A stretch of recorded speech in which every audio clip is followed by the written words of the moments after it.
नमस्कार दोस्तों, मैं राम भारद्वाज आपका स्वागत करता हूं आपकी शानदार जानदार जबरदस्त मूल विधि कक्षा में, जहां पर हम लोग भूमि अधिग्रहण अधिनियम 2023 पढ़ रहे हैं, जिसका सिंपल नाम लैंड एक्विजिशन एक्ट 2013 है और जिसकी शुरुआत हम लोगों ने कल करी थी। कल हमने धारा 1 और धारा 2 को थोड़ा गंभीरता से समझा था, पर कुछ सर्वर इश्यूज होने के कारण क्लास को बहुत ज़्यादा आगे नहीं बढ़ा पाए थे। आज आशा है कि पूरी की पूरी क्लास एक सम्यक ढंग से चलेगी और हम आज बहुत ज़्यादा डिले ना करते हुए क्लास को शुरू करेंगे। आप मेरे साथ में चीज़ों को समझिए और आवश्यक लगता है तो कुछ चीज़ों को नोट भी करने का प्रयास करिए।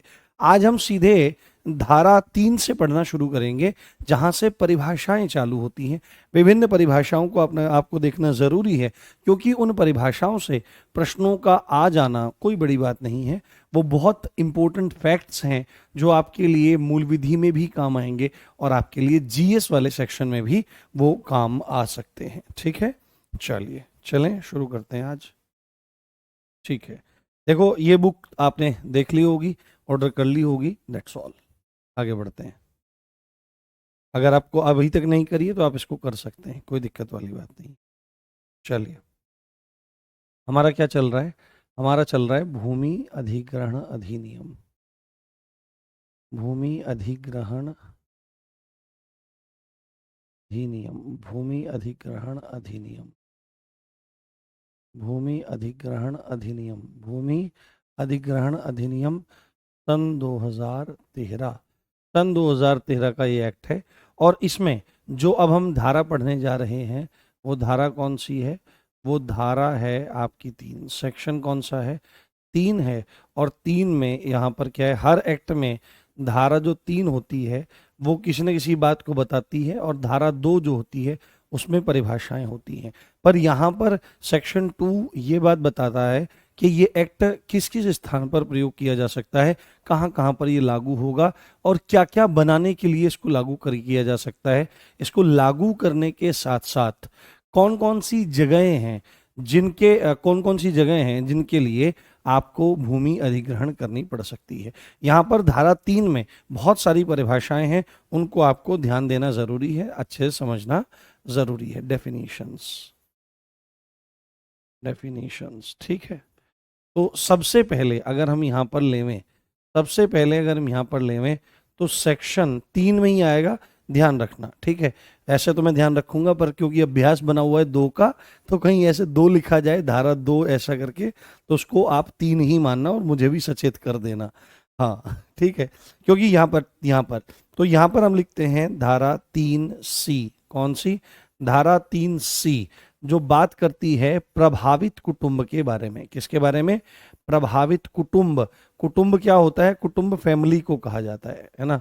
अभी मैं बता देता हूं, आगे जहां पर भी हम कुटुंब शब्द का प्रयोग करेंगे, कुटुंब ना, वसुधैव कुटुंबकम, तो वसुधैव कुटुंबकम यानी सारी धरती ही मेरा परिवार है, मेरा घर है। तो फैमिली, इसका मतलब क्या है? इसका मतलब आपको फैमिली से लेना है, कुटुंब का मतलब आपका परिवार। तो प्रभावित कुटुंब यानी अफेक्टेड फैमिली। अफेक्टेड, तो अफेक्टेड फैमिली का मतलब क्या है? तो जो जिस पे असर पड़ेगा, यानी जो फैमिली भूमि अधिग्रहण के द्वारा प्रभावित होगी। और कैसे प्रभावित हो सकती है? जिसकी जमीन जाएगी तो उसकी खेती जा सकती है, उसके रोजगार के अवसर जा सकते हैं, यदि आदिवासी हैं तो उनके वन्य अधिकार जा सकते हैं, या ऐसे लोग जो किसी भूमि से संबंधित थे और उसी पर अपने आश्रय को बनाए हुए थे, घर बनाए हुए थे, वो प्रभावित हो सकते हैं। या कोई ऐसी भूमि जिसके माध्यम से कोई वन्य मतलब शिकार करता हो, जंगल में रहता हो, वन्य उत्पाद जो फॉरेस्ट प्रोड्यूस हैं उनको इकट्ठा करता हो, आदि आदि प्रभावित होते हैं। तो इनको कुछ पॉइंट्स में हम लोग लिखना शुरू करते हैं, उनको बहुत गंभीरता से आप देखिए और बहुत गंभीरता से समझिए।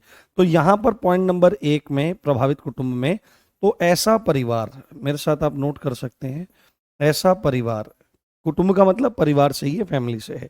तो ऐसा परिवार जिसकी भूमि जिसकी भूमि यानी कि लैंड, जिसकी भूमि या स्थावर संपत्ति। अब आप देखो, अगर पढ़ रहे हो है ना, स्थावर संपत्ति, स्थावर संपत्ति, स्थावर संपत्ति, स्थावर संपत्ति।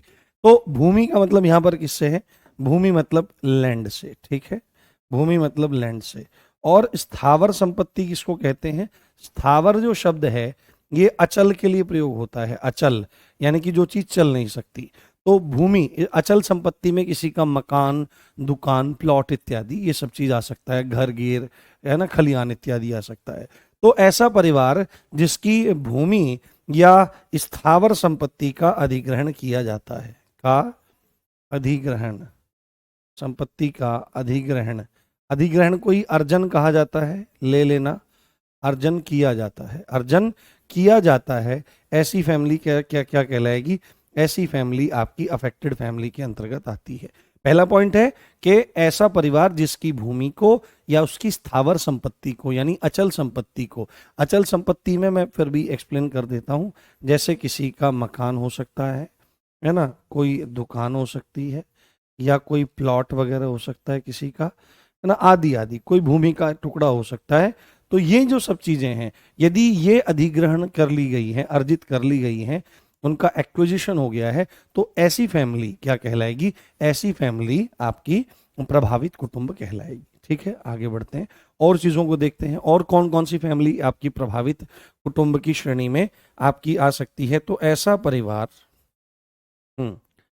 ऐसा परिवार, ऐसा परिवार जो भूमि का मालिक तो नहीं है, भूमि का मालिक तो नहीं है, मालिक तो नहीं है, पर भूमि, जमीन अधिग्रहित करने के कारण, अधिग्रहित करने से 3 साल पहले से, 3 साल पहले से उस पर कार्य कर रहे हैं, कार्य कर रहे हैं, कार्य कर रहे हैं, उस पर कार्य कर रहे हैं, उस पर कार्य कर रहे हैं, और रोजी रोटी के लिए आश्रित हैं, और उस पर, और उस पर रोजी रोटी के लिए आश्रित हैं, और उस पर रोजी, रोजी, रोजी रोटी, रोजी रोटी, रोजी रोटी का मतलब आजीविका, लाइवलीहुड, आजीविका, आजीविका मतलब अपनी लाइवलीहुड के लिए, है ना, लाइवलीहुड के लिए क्या है? लाइवलीहुड के लिए उस पर आश्रित हैं। तो ऐसे लोग भी तो प्रभावित हैं, ऐसे लोग भी तो क्या कहलाएंगे? ऐसा फैमिली जिसकी जमीन तो नहीं है ना, जिसकी जमीन तो नहीं है। हाँ, अच्छा नंदिनी, बहुत बहुत शुभकामनाएं आपको बच्चे। जिसकी जिसकी वो जमीन तो नहीं है, मालिक तो नहीं है भूमि का वो, बट सपोज करो आज अगर कोई भूमि एक्वायर करी जा रही है, ली जा रही है, तो आज से 3 साल पहले से जो उस जमीन पर काम कर रहा है, कामा खा रहा है, अपने बच्चों को पाल रहा है, अपनी आजीविका को बटोर रहा है, वो भी प्रभावित परिवारों के अंतर्गत आपका आ जाएगा। Is that clear? समझ में आ गई बात? कोई दिक्कत तो नहीं? बिल्कुल कामयाब हो जाएंगे, पढ़ते रहिए, पढ़ते रहिए। हाँ ठीक है, चलो आगे बढ़ते हैं, आगे बढ़ते हैं। बहुत बढ़िया, तीसरा पॉइंट इसी में आता है, और कौन प्रभावित कुटुंब है? तो ऐसे एसटीज, ऐसे एसटीज मतलब ऐसे आपके अनुसूचित जनजाति के लोग, ऐसे अनुसूचित जनजाति के लोग, जनजाति समुदाय के सदस्य लिखना ज्यादा बेहतर है, समुदाय के सदस्य, ऐसे जनजाति समुदाय के सदस्य एवं वन निवासी, एवं वन निवासी जिनके वन्य अधिकार खो गए हैं, जिनके वन्य अधिकार, जिनके वन्य अधिकार अधिग्रहण के कारण खो गए हैं, अधिग्रहण के कारण, अधिग्रहण के कारण खो गए हैं, अधिग्रहण के कारण खो गए हैं, वो भी क्या कहलाएंगे? वो फैमिलीज भी आपकी कहलाएंगी अफेक्टेड फैमिलीज। तो ये तीन बातें हो गई आपकी। और चौथी बात इसमें और आप ऐड कर लीजिए, वो बहुत इंपॉर्टेंट है। ऐसा परिवार, ऐसा परिवार, ऐसा परिवार, हाँ, कुछ स्वास्थ्य ठीक नहीं लग रहा है। ऐसा परिवार जिसकी जीविका, जिसकी जीविका, जिसकी जीविका का मुख्य स्रोत, जिसकी जीविका का मुख्य स्रोत अर्जन से, अर्जन यानी अधिग्रहण, अर्जन से 3 साल, अर्जन से 3 साल पहले तक, 3 साल पहले तक वनों या जल राशियों, वनों या जल राशियों पर निर्भर, जल राशियों पर निर्भर रहा है, जल राशियों पर निर्भर रहा है। तो ऐसे भी परिवार जिसकी लाइवलीहुड का मेन सोर्स क्या है, मेन सोर्स अधिग्रहण से 3 साल पहले तक वनों या जलराशियों पर निर्भर रहा है।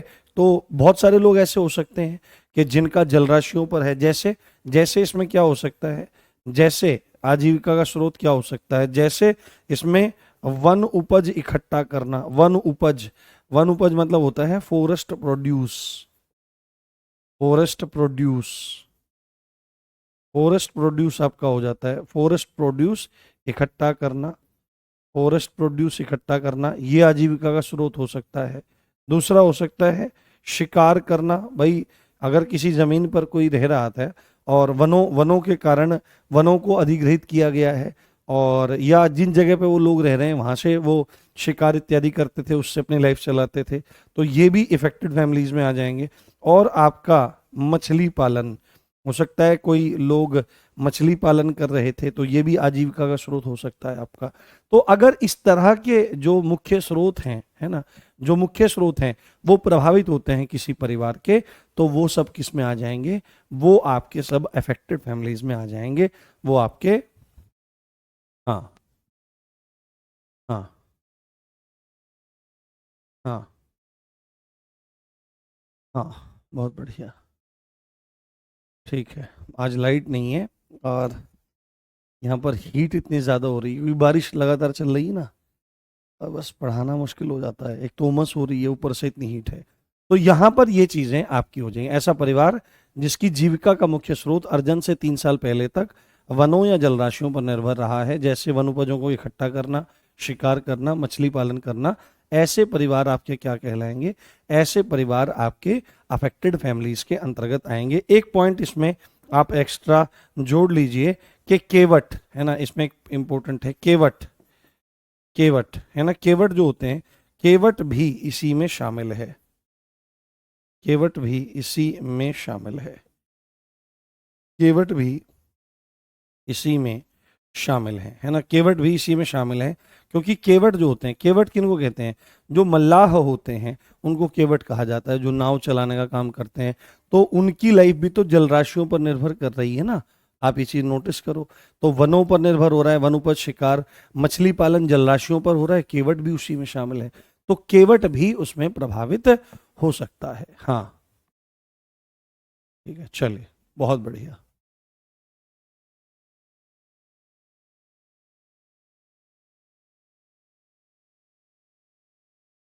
हाँ, चलिए, ठीक है, चलिए आगे बढ़ते हैं। अब अगली जो धारा है वो है हमारी धारा 3D। ये क्या है, वो है हमारी धारा 3D, धारा या सेक्शन 3D, क्या है, 3D है। इसको हमको जानना है, इसको हमको समझना है। ये किस संदर्भ में आपकी बात कर रही है, ये कृषि भूमि के बारे में बात कर रही है, कृषि भूमि, ये कृषि भूमि के बारे में बात कर रही है, ये एग्रीकल्चरल लैंड के बारे में बात कर रही है, एग्रीकल्चरल लैंड ना, कृषि भूमि, ये एग्रीकल्चरल लैंड के बारे में बात कर रही है कि कौन कौन सी भूमि आपकी एग्रीकल्चरल लैंड के अंतर्गत आती है। तो इसमें भी इसी तरह से पॉइंट्स हैं, उनको आप लिखना शुरू करें कि इसमें बात लिखी जा रही है, निम्नलिखित कार्यों में यदि भूमि उपयोग हो रही है, निम्नलिखित कार्यों में, निम्नलिखित कार्यों में यदि भूमि उपयोग हो रही है, भूमि उपयोग हो रही है, हो रही है, तो माना जाएगा, तो माना जाएगा कि वह कि वह कृषि भूमि है, कि वह कृषि भूमि है, कि वह आपकी कृषि भूमि है। जैसे इनमें कुछ पॉइंट्स के जरिए आप इन पॉइंट्स को समझिए, इन चीजों को आप लोग जानिए। जैसे खेती, खेती के लिए जो यूज हो रही है, खेती या उद्यान कृषि, खेती या उद्यान कृषि। उद्यान कृषि क्या होता है? हॉर्टिकल्चर को कहा जाता है, हॉर्टिकल्चर, हॉर्टिकल्चर, हाँ, हॉर्टिकल्चर। मैं थोड़ा पानी ले आता हूँ, एक सेकंड रुकिए।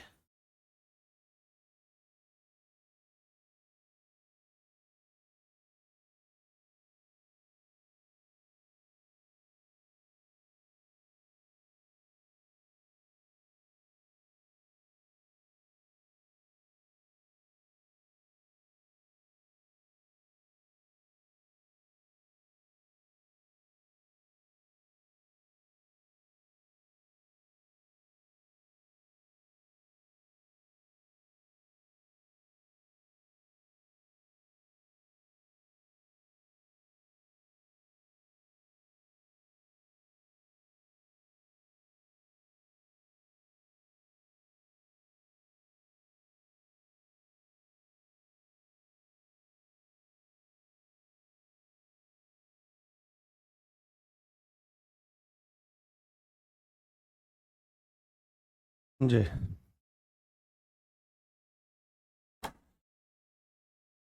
जी, हाँ, आवाज आ रही है? कोई दिक्कत तो नहीं? ठीक है, हाँ, ठीक है, चलिए। तो उद्यान कृषि, उद्यान कृषि में क्या होता है? उद्यान कृषि जो होती है, हॉर्टिकल्चर जो होता है, इसी हॉर्टिकल्चर में आपकी सब्जी, फल, फूल इत्यादि उगाए जाते हैं। सब्जी, फल, फूल, वो फूल नहीं होता है, वो फूल होता है, इत्यादि उगाया जाता है। जिस भूमि पर खेती या उद्यान कृषि हो रही है, वह क्या कहलाएगी? वह आपकी कहलाएगी कि वह कृषि भूमि आपकी है। उसके बाद जहां पर आपका क्या हो रहा है, जहां पर आपका दुग्ध संबंधी काम हो रहा है, मिल्क प्रोडक्शन संबंधी काम हो रहा है, जहां पर आपका मुर्गी पालन हो रहा है, ऐसी भूमि जहां पर आपका मुर्गी पालन हो रहा है, ठीक है, मिल्क प्रोडक्शन का काम हो रहा है, यानी गौशाला इत्यादि बनी हुई है या डेयरी बनी हुई है, तो वो जमीन भी आपकी कृषि भूमि मानी जाएगी। मुर्गी पालन का काम हो रहा है, तब वो भी मानी जाएगी। जहां पर मछली पालन हो रहा है, वो भूमि भी कृषि भूमि मानी जाएगी। और जहां पर रेशम संबंधी काम हो रहा है, रेशम का कीट है या रेशम उत्पादन का काम हो रहा है, वह भूमि भी आपकी क्या मानी जाएगी? वह भूमि भी आपकी कृषि भूमि मानी जाएगी। साथ में नर्सरी, जहां पर कोई नर्सरी खुली हुई है, क्या? नर्सरी आदि की भूमि, नर्सरी आदि की भूमि आपकी कृषि भूमि मानी जाएगी, एग्रीकल्चरल लैंड आपकी मान ली जाएगी। साथ में आप देखो क्या होते हैं? पशुओं के चरागाह होते हैं, पशुओं के चरागाह होते हैं, पशुओं के चरागाह होते हैं, है ना, ग्रेजिंग ग्रेजिंग लैंड्स होते हैं। हर गांव में गोचर भूमि होती थी, है ना, हर गांव में, हर क्षेत्र में गोचर भूमि रखी जाती है। जिस भूमि में क्या होता है, जिस भूमि में गाय, भैंस इत्यादि जो हैं, पशु हैं, वो जाकर के चरते हैं, उसमें स्वतः घास उगता है। पर जो आपका ये राजस्व विभाग है, जिसके अंतर्गत ये आती है, भूमि इत्यादि आती है, इनकी साठगांठ से, और भूमाफिया जो होते हैं, वो क्या काम कर लेते हैं, और कितने कितने बीघे भूमि होती है, कहीं कहीं 100 बीघे भूमि होती है, वो गांव के ऊपर डिपेंड करता है। कहीं कहीं तो 300 400 बीघा भूमि होती है।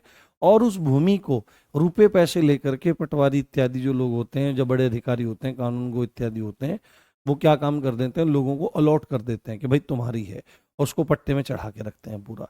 तो ऐसे ऐसे कालाबाजारी करते हैं। इसीलिए तो लेखपाल इत्यादि बनना चाहते हैं लोग, क्योंकि लेखपाल पे जमीन का काम आता है। अगर उसकी मार्किंग करवानी है, खसरा खतौनी इत्यादि करवानी है, या तमाम और भी काम है, तो उनमें पैसे कमाता है लेखपाल, बढ़िया। तनख्वाह मिलती है 25,000 और रिटायर होता है तो 25 करोड़ का एक बंगला अलग होता है, 30 करोड़ का अलग होता है, 40 करोड़ का अलग होता है। यहाँ पर जहाँ मैं रहता हूँ, यहाँ मुजफ्फरनगर जिला पड़ता है, उधर गंगा जी का खादर है, तो वहाँ पे भूमि थी। तो लेखपालों का एक स्कैम निकल करके आया था कि लेखपालों ने हजारों बीघा भूमि जो थी वो बेच दी, ऐसे ही जगह जगह उसके पट्टे थमा दिए और वो करोड़पति बन गए। पर जब वो खुला मामला सारा, वो सब धरे गए, वो सब निलंबित हुए, उन पे मतलब केसेस चले, उन पे कार्रवाई हुई, संभवतः अभी भी कुछ चल रहा है उसका मैटर। तो ऐसा ऐसा काम करते हैं लेखपाल महोदय। तो पशुओं की चरागाह भूमि भी इसमें आती है, और साथ में इसी में आप लोग यहीं पर ऐड कर लीजिए जहां पर फसलें खड़ी हैं, है ना, फसलों, वृक्षों, हाँ, वृक्षों या घास जहां पर बढ़ रही है, घास का बढ़ने वाली, घास के बढ़ने वाली जो भूमि है, वहां की भूमि को भी कृषि भूमि माना जाता है। That's all. ये आपकी एग्रीकल्चरल लैंड के बारे में आपका आता है। हाँ हाँ। अब ये मांग हो गई कि अब पीडीएफ से पढ़ाना शुरू करो। भाई सुनो, हाँ, मैं अपने हिसाब से सब चीज़ें करवा रहा हूँ, आप ध्यान से सुनिए और ध्यान से देखने का प्रयास करिए, पढ़ने पर ध्यान ध्यान दीजिए। ये खेल नहीं चलेगा पीडीएफ से, मैं अपने हिसाब से करवाऊंगा। जब मुझे ज़रूरत होगी पीडीएफ से पढ़ाने की तब मैं पीडीएफ से पढ़ा लूँगा, जब मुझे ज़रूरत है हाथ से पढ़ाने की तब मैं हाथ से पढ़ा लूँगा। पर मेरा मेन मोटिव हमेशा यही है और रहेगा कि मैं क्या काम करूँ, मैं आपको ज़्यादा से ज़्यादा चीज़ें समझा पाऊँ, है ना, अच्छे से चीज़ें क्लियर कर पाऊँ। अब हमारा अगला सेक्शन आता है धारा। धारा या सेक्शन कौन सी आती है? धारा या सेक्शन हमारा आई आ जाता है। आई जो क्या बताता है, बहुत इंपॉर्टेंट है, इसको बहुत ध्यान से आपको सुनना है, बहुत ध्यान से आपको समझ लेना है, काफी इंपॉर्टेंट है। इसके फैक्ट आपसे पूछे जा सकते हैं, इसके फैक्ट आपसे पूछे जा सकते हैं। उसमें क्या है?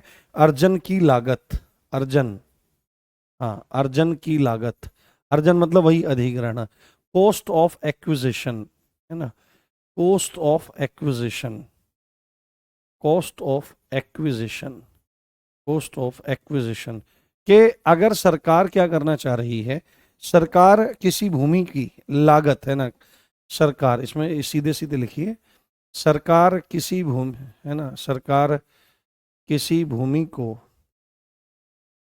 किसी भूमि को अधिग्रहित करना चाहती है, अधिग्रहित करना चाहती है, अधिग्रहित करना चाहती है, अधिग्रहित करना चाहती है, अधिग्रहित करना चाहती है, अधिग्रहित करना चाहती है, तो अधिग्रहित करना चाहती है तो क्या होगा? तो कि उसकी लागत कैसे निकाली जाएगी? तो उसकी लागत, है ना, उसका मूल्य, है ना, उसकी लागत, लागत को ही क्या बोलेंगे आप? मूल्य। मूल्य कैसे निर्धारण होता है? कैसे निर्धारण होगा? निर्धारित होगी, क्योंकि वहां पे इसके हिसाब से आएगा ना, निर्धारित होगी, ये आपको ध्यान रखना है। तो जब जमीन का यहाँ पे लिखते हैं हम, हाँ,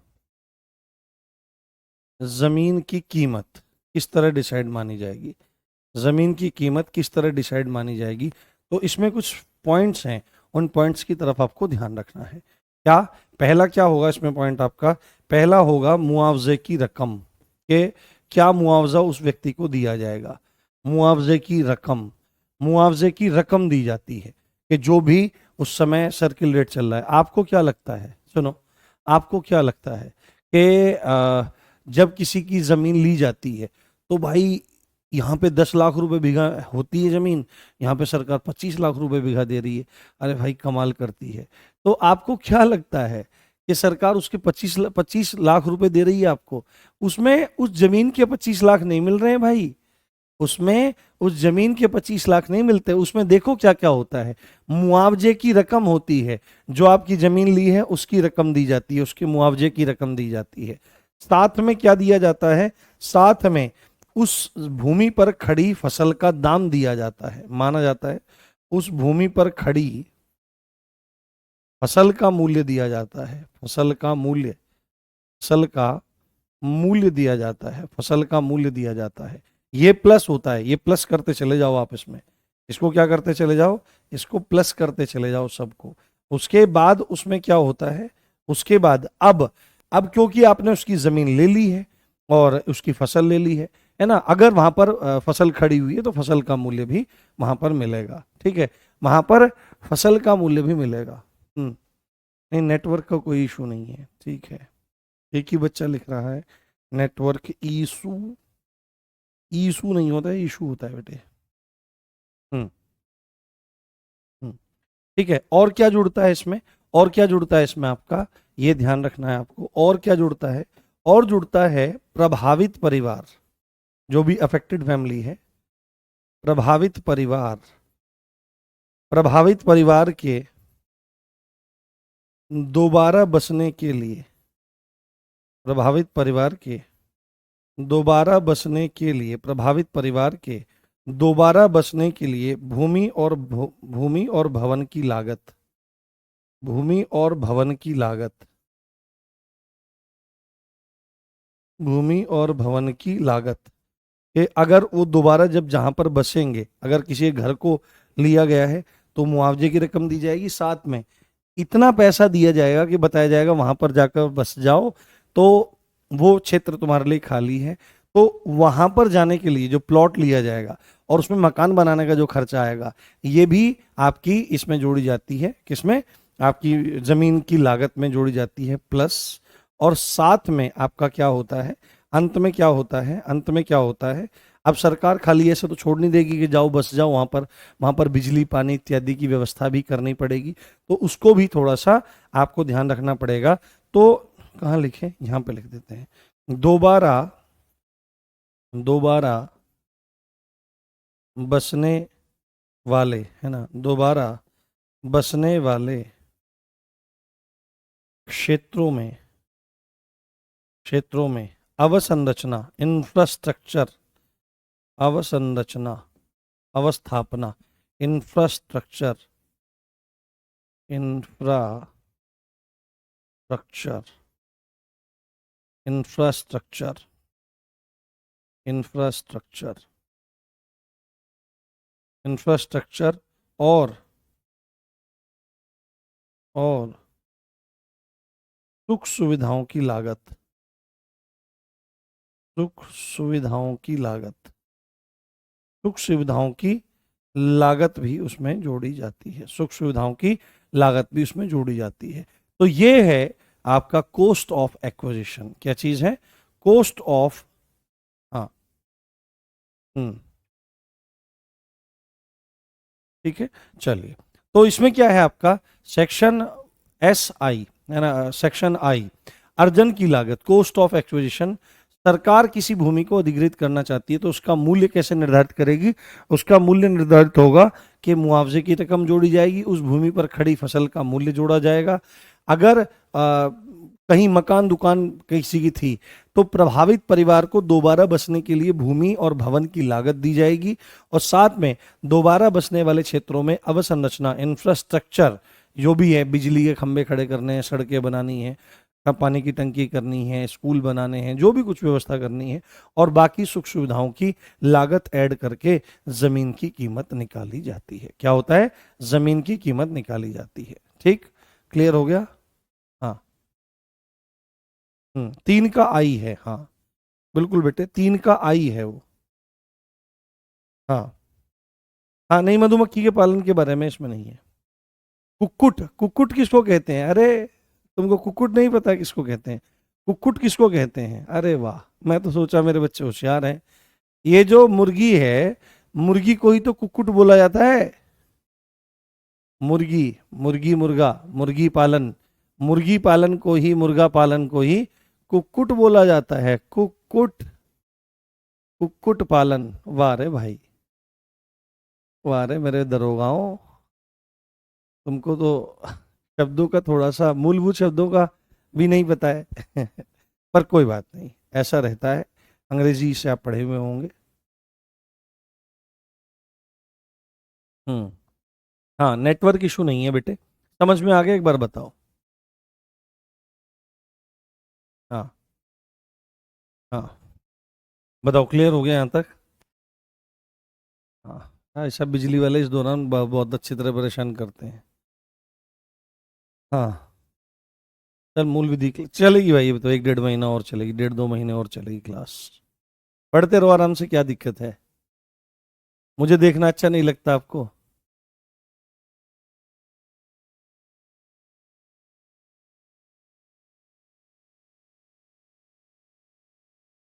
हाँ।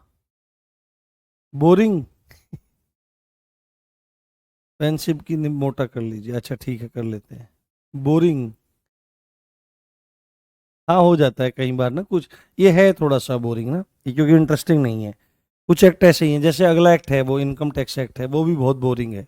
ये भी बहुत बोरिंग एक्ट है।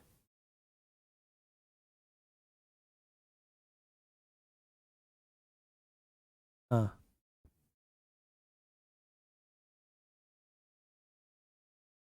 चलिए बहुत बढ़िया, क्लियर हो गया है, चलिए।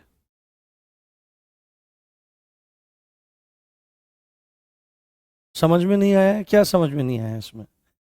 समझ में आएगा, ध्यान से देखो, इतने धीरे धीरे चल रहे हैं, इतने आराम आराम से लिखा जा रहा है। आगे लिखो, आगे देखो, ध्यान से देखो।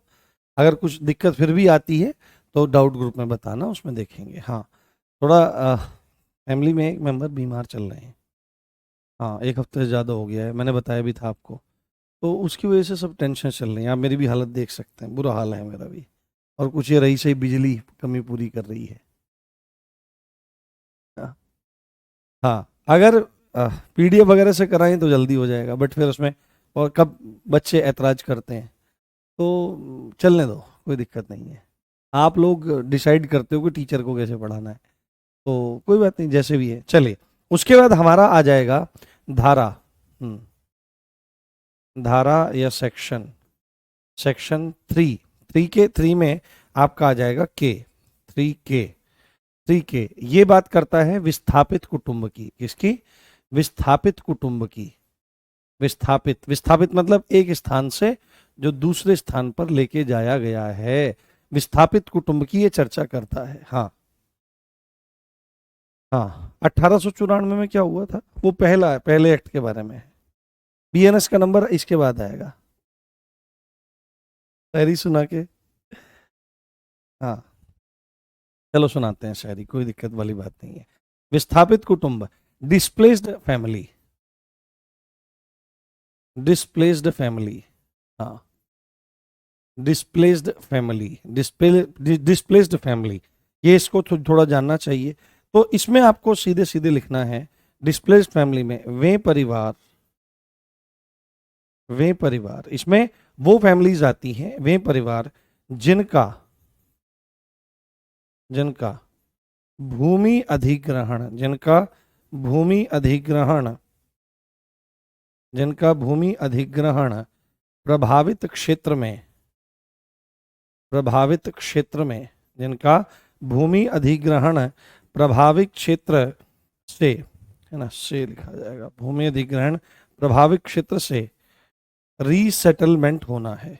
Resettlement, resettle, resettle, resettlement area में, रीसेटलमेंट एरिया में पुनर्वास, पुनर्वास और पुनर्व्यवस्थापन होना है।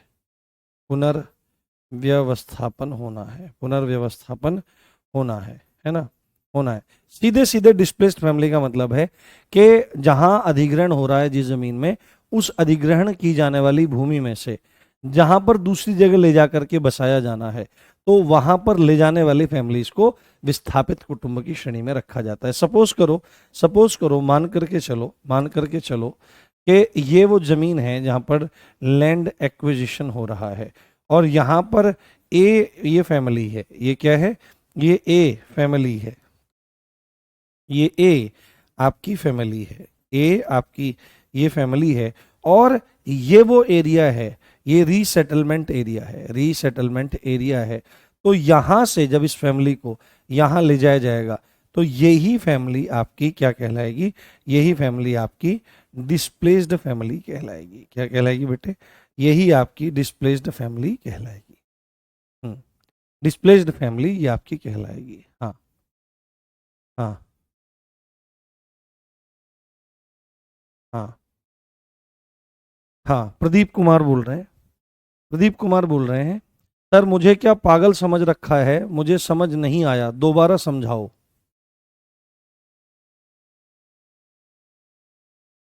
हम्म, ये लैंग्वेज है आपकी? हम्म, ये लैंग्वेज है आपकी?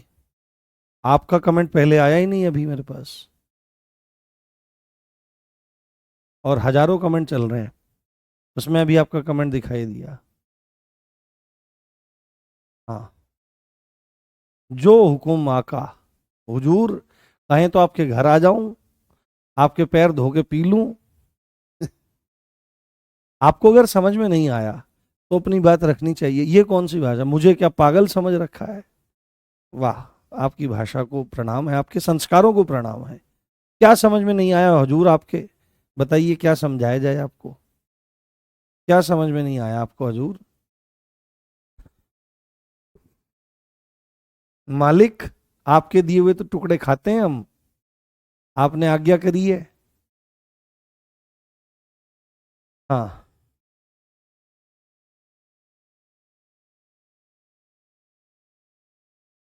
मुझे बताइएगा हुजूर मालिक, मैं समझा के जाऊंगा आपको जो आपको समझ में नहीं आया है। इतने सरल तरीके से एक एक शब्द बताए जा रहे हैं, बहुत अच्छे तरीके से सब चीजें समझाई जा रही हैं, फिर भी आपको समझ में नहीं आ रहा है। ये मैं समझ नहीं पा रहा हूँ क्या दिक्कत है, किसको समझ में नहीं आ रहा है? हाँ, हाँ, चलिए। शांत रहा करो, इतना परेशान मत हुआ करो, धैर्य रखा करो, तुम तो गोली मार दोगे भाई लोगों को।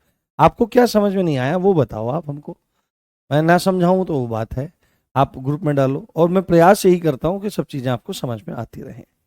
चलिए, ठीक है, अगली धारा, अगली धारा हमारी है धारा। अब मुझे आप अगर ये कहते कि सर मुझे ये समझा दो, मुझे समझ में नहीं आया, इसको जोर दे करके कहते, ये नेगेटिव कमेंट्स नहीं है, ये बच्चों की भावनाएं हैं।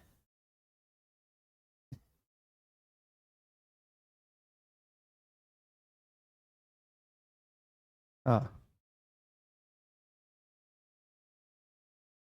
राइटिंग ऐसी है भाई। राइटिंग में कोई सुधार नहीं हो सकता है, राइटिंग में इतना ही सुधार हो सकता है, अब तो मैं फिर बैठ के टाइपराइटर से लिख सकता हूँ। हाँ, हाँ, चलिए आगे बढ़ते हैं, कोई बात नहीं।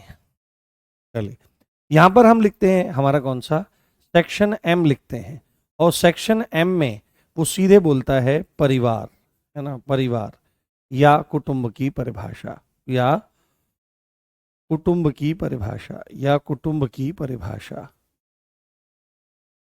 परिवार या कुटुंब की परिभाषा, परिवार या कुटुंब की आपकी परिभाषा। तो इसमें आपको सीधे सीधे ध्यान रखना है परिवार और कुटुंब किसको कहते हैं। तो हम यहां पर लिखेंगे कोई व्यक्ति।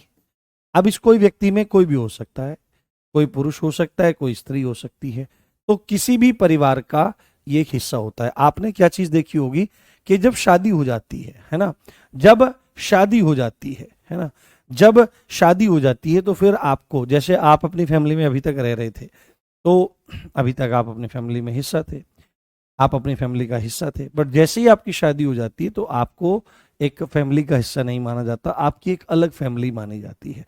तो यहां पर भी आप उस चीज को देख लीजिए, यहां पर भी आप उस चीज को समझ लीजिए, कोई व्यक्ति, कोई व्यक्ति, साथ में कौन है, उस पर आश्रित, हाँ, उस पर आश्रित, उस पर आश्रित पति या पत्नी, उस पर आश्रित, या तो महिला होगी तो उसका पति होगा, और वो पुरुष होगा तो उसकी पत्नी होगी, ये उस फैमिली में आते हैं। तो कोई व्यक्ति प्लस क्या लिखेंगे, प्लस लिखेंगे उस पर आश्रित पति या पत्नी, साथ में आपका पॉइंट आ जाएगा, साथ में आपका पॉइंट आ जाएगा अवयस्क संतानें, अवयस्क, अवयस्क संतान, अगर आपका, हाँ, अवयस्क संतान, अवयस्क, अवयस्क संतान, जो अभी अडल्ट नहीं हुई है संतानें, ऐसी संतानें, अवयस्क संतानें। और कौन आ जाएगा साथ में, इसमें आ जाएगा प्लस, यहीं पे लिखते हैं, प्लस यहां पे लिखते हैं, दोनों तरफ लिख देंगे फिर, साथ में अवयस्क भाई, उसी इसी व्यक्ति के, इसी व्यक्ति के अवयस्क भाई भी इसी उसी फैमिली में माने जाएंगे, अवयस्क भाई भी उसी फैमिली में माने जाएंगे, और प्लस उसकी अवयस्क बहनें, अवयस्क, अवयस्क मतलब जो अभी एडल्ट नहीं हुआ है ना, जुवेनाइल में है, अवयस्क बहनें जो हैं वो भी आपकी किस में आएंगी, फैमिली में आएंगे। ये पूरा का पूरा, ये पूरा का पूरा जो खेल बनाया है, ये बॉक्स बनाए हैं, यही है एक फैमिली, ठीक है।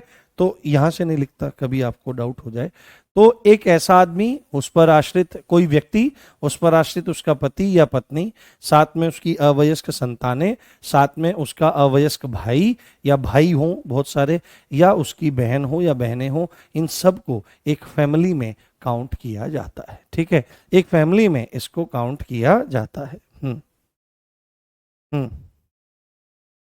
ठीक है। हम्म।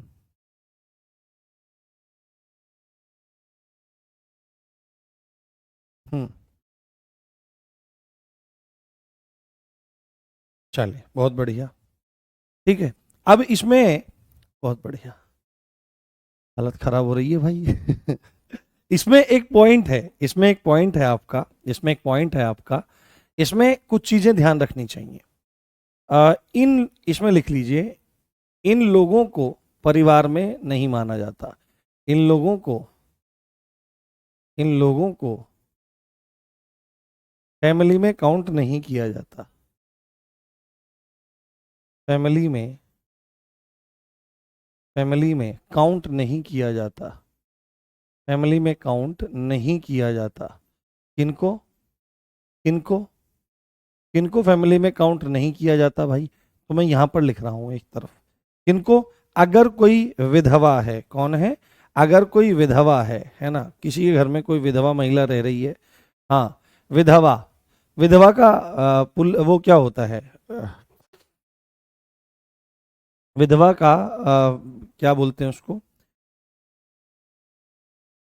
पुल्लिंग क्या होता है, विधवा का पुल्लिंग क्या होता है, हाँ बताइए, विधवा का पुल्लिंग क्या होता है, विधवा का पुल्लिंग क्या होता है, बताइए। फिर एक बहुत अच्छी बात बताऊंगा आपको, मजा आ जाएगा, शायद आपने पहले नहीं सुनी होगी। विधवा का पुल्लिंग क्या होता है, अवयस्क मतलब जो अडल्ट नहीं है, विधवा का पुल्लिंग, हाँ, विधवा का पुल्लिंग होता है विधुर। एक अच्छी बात बताता हूँ, देखो, देखो ध्यान से सुनो, शब्दों को ना पकड़ा करो, अध्ययन किया करो, पढ़ा करो। देखो, देखो जैसे अब कोई ये ना बोलना हाँ हिंदी पढ़ानी शुरू, भाई साहब उठा के आज फेंकवा दूंगा बाहर, ब्लॉक करा दूंगा, क्योंकि ये मेरा मन है बताने का अभी, ठीक है। यहाँ पे देखो, विधवा, ठीक है, विधवा, इसका पुल्लिंग होता है विधुर, है ना, जिसकी पत्नी मर गई हो उसको विधुर कहते हैं। आपने कहीं सुना हो कि भाई जिसका पति मर गया उसके लिए तो विधवा शब्द प्रयोग होता है, पर जिसकी पत्नी मर गई हो उसको कहीं विधवा सुना है, उसे विधवा नहीं बोलते। हरियाणा में उसे बोलते हैं रांडा।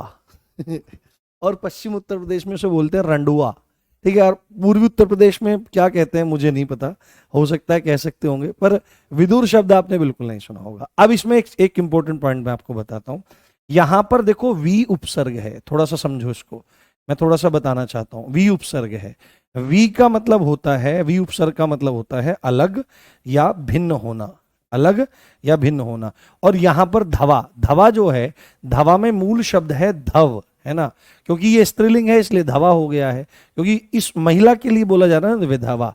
धव का मतलब होता है पति, तो जो पति से अलग हो गई है उसको विधवा कहा जाता है। धव का मतलब होता है पति, ये थोड़ा जानना चाहिए, अच्छे से समझना चाहिए, ठीक है। तो जो कोई विधवा महिला है उसको परिवार में काउंट नहीं किया जाता। जो तलाकशुदा महिला है, जिसका तलाक हो गया है, तलाकशुदा जो महिला है उसको भी परिवार में काउंट नहीं किया जाता, उसको भी परिवार में काउंट नहीं किया जाता। तलाकशुदा महिला को परिवार में काउंट नहीं किया जाता। और अंत में तीसरा जो है आपका, वो आपका हो जाएगा इसमें, हाँ, इसमें क्या हो जाएगा, तीसरा, हाँ, विदुर नहीं, विदुर नहीं होगा, हाँ अच्छा रंडुआ, आपके वहां क्या बोलते हैं, विदुर ही बोलते हैं, हाँ, हाँ, ठीक है, बता दिया मैंने आपको, ठीक है। तीसरा इसमें क्या है, विधवा है, तलाकशुदा महिला है, और परिवार से निकाली गई महिला है। परिवार से निकाली गई महिला है, परिवार से निकाली गई महिला, जिसको परिवार से निकाल दिया गया है, ऐसी महिला को भी परिवार में काउंट नहीं किया जाता। तो ये आपका परिवार का हो गया है। आज यहीं रख लेते हैं। हाँ, थोड़ा स्वास्थ्य भी ऐसा ही है, स्वास्थ्य का तो कुछ नहीं, पर भाई सब हालत खराब है। हाँ, चलिए। अच्छा, दोहा बोला जाता है।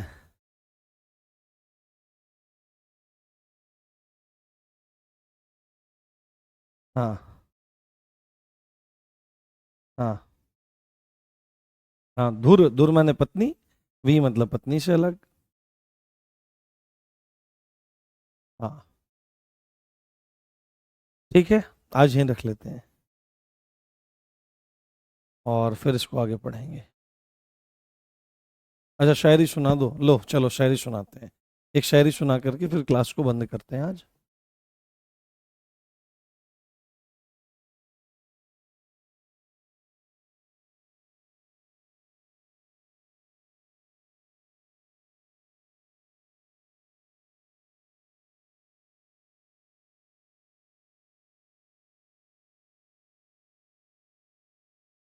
हम्म,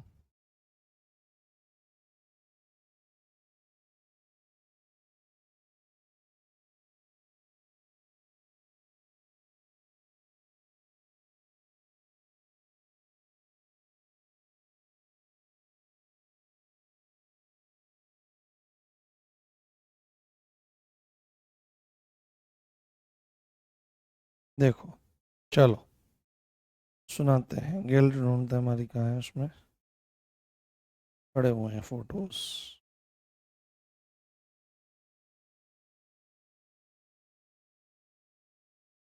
तैयार हो? चलो, बोलो। अर्ज किया है, बहुत जबरदस्त सुनाऊंगा, मजा आ जाएगा। हाँ, भाई तुम पागल हो गए हो क्या? एक्ट बुक में नहीं है, कौन कह रहा है बुक में नहीं है? क्या मतलब, भांग छानते हो क्या? हाँ, चलो बताओ। चलो इरशाद बोलो, फिर सुनाता हूँ। मैं इतने सुनाऊंगा एकदम खतरनाक वाली, मजा आ जाएगा। हाँ, हिंदी पढ़ाते हैं हम। चलो, इरशाद आ गया। एक एक एक प्रेमिका ने सीधे ही क्या पूछा, एक प्रेमिका ने पूछा कि मैं कैसी लग रही हूँ, मैं क्या करूँ सुंदर लगने के लिए, मैं चूड़ी पहनूं या मैं बिंदी लगाऊं, क्या करूं? हाँ, मैं क्या करूं? तो प्रेमी ने सीधे ही क्या कहा, बहुत खतरनाक कहा, क्या कहा? चूड़ी, पायल, बिंदिया, काजल। क्या बोला? चूड़ी, पायल, बिंदिया, काजल, गजरा, सब पड़े रहने दो। सब पड़े रहने दो, चूड़ी, पायल, बिंदिया, काजल, गजरा, सब पड़े रहने दो। खींच के बांधो जुल्फों को, खींच कर ऐसे पकड़ करके, खींच कर बांधो जुल्फों को, और एक लट गाल पर रहने दो। चूड़ी, पायल, बिंदिया, काजल, गजरा, सबको पड़े रहने दो, खींच कर बांधो जुल्फों को, एक लट गाल पर रहने दो। बस इतने से ही काम हो जाएगा। हाँ, नहीं, कुछ अपना सुनाइए।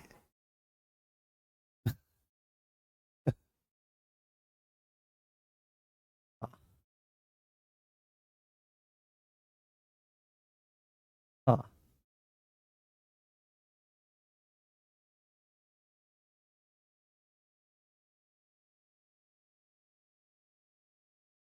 हम्म, चलिए ठीक है, अपना ध्यान रखिए।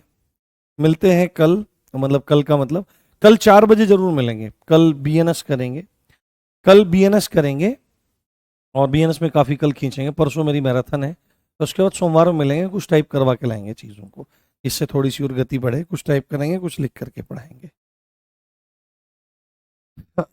हाँ, ओके गाइस, अपना ध्यान रखिए। नमस्कार, जय हिंद, जय Bharat, love you all guys, bye.